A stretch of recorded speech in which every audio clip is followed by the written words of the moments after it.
for P2176 on a 2010 to 2016 Honda CR-V with the 2.4 gas engine, the computer is saying the throttle actuator idle position has not been learned.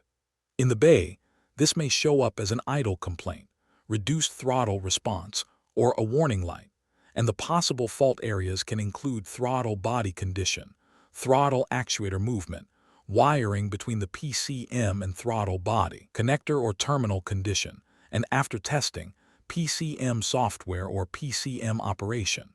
Before getting deep into it, start with the basic system checks. Also, if another related throttle sensor correlation code is stored along with this one, diagnose that first, then come back and recheck P2176. One safety point. Keep your fingers out of the installed throttle body anytime the vehicle is in on mode. If the throttle valve is commanded, it can seriously injure your fingers. Start by verifying the problem. Turn the vehicle to on mode, clear the code with the HDS, then turn the vehicle to OFF, lock mode, and wait 10 seconds. Turn it back to on mode and check for pending or confirmed codes with the HDS. If P2176 comes right back, the failure is duplicated and you move into throttle body testing. If it does not come back, treat it as intermittent for now. The system is okay at this moment, so check for poor connections or loose terminals at the throttle body and the PCM. Clean the throttle body, and if captured data is available, try to reproduce the same conditions that were present when the code set. Next, check throttle body operation. Turn the vehicle to OFF lock mode, disconnect the intake air duct from the throttle body, then turn the vehicle to on mode.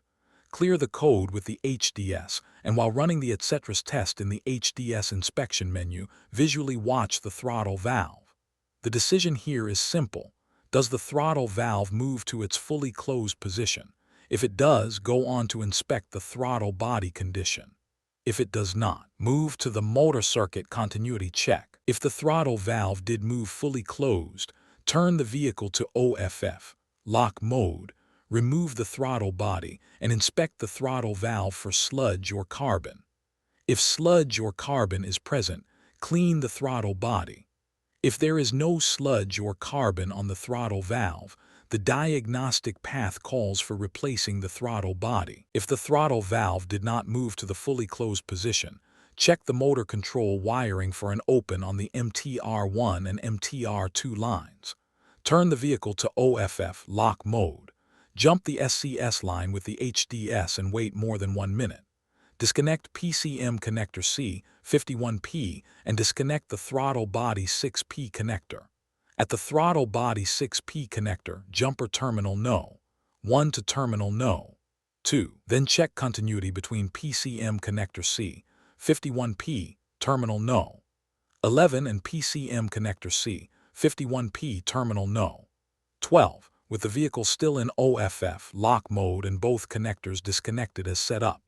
If there is no continuity, repair the open in the MTR1 wire and slash, or the MTR2 wire between PCM terminals C11 and C12 and the throttle body. If that continuity check passes, the MTR1 and MTR2 wires are okay. At that point, update the PCM if it does not have the latest software, or substitute a known good PCM, then recheck. If P2176 goes away after the PCM update, troubleshooting is complete. If P2176 goes away with a known good PCM substituted, replace the original PCM. Keep verification separate from the testing steps. After the correction is made, verify the repair and confirm P2176 stays gone under the conditions you were using to duplicate the fault. The takeaway is to prove the code first. Watch the throttle valve movement. Inspect for carbon only after the valve closes, and use the MTR1 and MTR2 continuity check to separate a throttle body issue from wiring or PCM side work. For more diagnostic training, visit stepdiagnostics.com.